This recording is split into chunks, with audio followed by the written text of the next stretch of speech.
artha. As you rightly said, it is not using, it is abusing.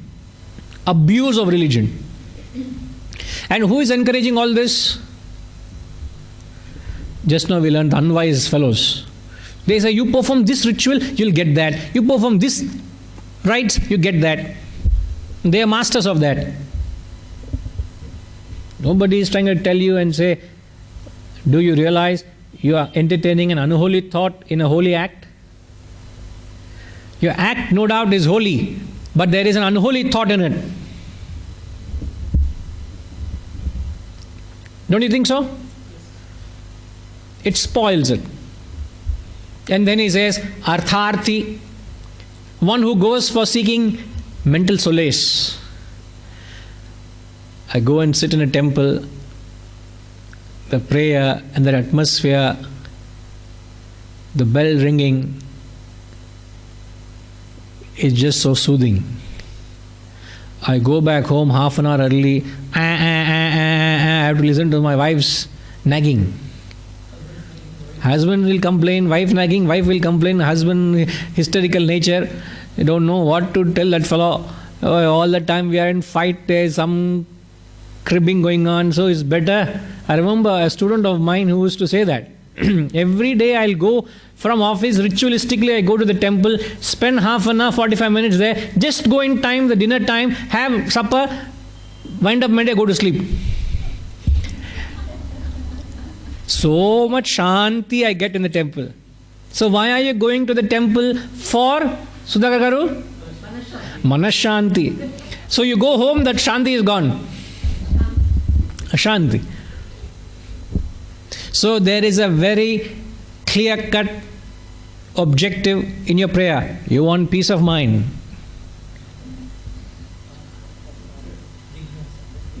And third fellow is just coming from mere curiosity. And he says, these three people are not my seekers. They may claim themselves dear to me, but I am not dear to them. You may say, I am a Krishna Bhakta, but does Krishna consider you his devotee? It's like one-side love with her. The boy loves the girl, but the girl says, I don't even know the existence of that fellow. Look at that fellow's face. He has got the audacity to say, to fall in love with me. Rejected outright. Andamadari, God is completely outright rejecting, and that rejection, majority of people fall in that category. Because you're only asking something from God. God says, a jnani is one who comes to me to seek me, not something from me. The classic character is Prahalada or Nachiketa.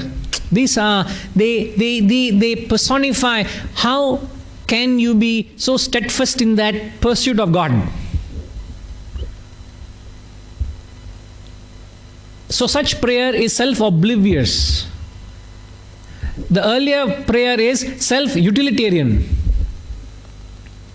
Means you're using with the utility tag for your own self-benefit. But when you seek the God, it is self-oblivious, non-utilitarian. I have forced to use a certain language. Self-oblivious means the self is absent. Non-utilitarian means you are not making any utility out of it. I am not using it as a marketing tool for any self-interest. Every exercise is just as a honest oblation, an honest offering towards attainment of the reality of the union with the higher. That kind of purity is there. The bhavana is very pure and intact. So this was the message in 42, 43 and 44. Okay? Let's chant 47. Karmanyevadhikaraste ma phaleshu kadachana ma karma phalaheturbhuhu ma te sanghostva karmani karmanyevadhikaraste ma phaleshu kadachana ma karma phalaheturbhuhu ma te sanghostva karmani. As I've said, it's a very, very famous verse. What makes it famous is the message is very, very practical, very applicable, very important, essential aspect of Karma Yoga. What is saying here? Thy right is with action only, never to its fruits. Let not the fruit of action be thy motive, nor let thy attachment be to inaction. Karmani eva adhikara. Adhikara means what? Right. Where in?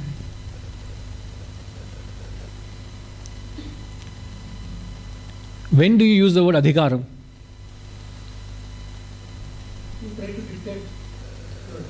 When you are trying to barge into something where it is none of your business.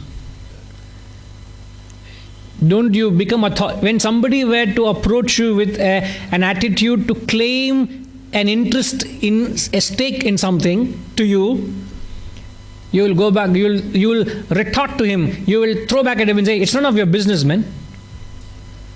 None of your business. Enna adhikara pesrani?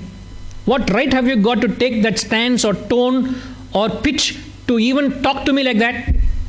I'm saying in an argument, you use that word. So if Krishna is resorting to use such a powerful word for adhikaram, which means you're entering into an area which you should dare not enter. It is none of your damn business to get into that. And what are you saying? Karmani eva adhikara. Your right is only in action. Your business is only doing what you are supposed to do. What is your obligated duty? What is your duty as a mother? What is your duty as a teacher? What is your duty as a manager? What is your duty as a citizen? What is your duty wherever your role demands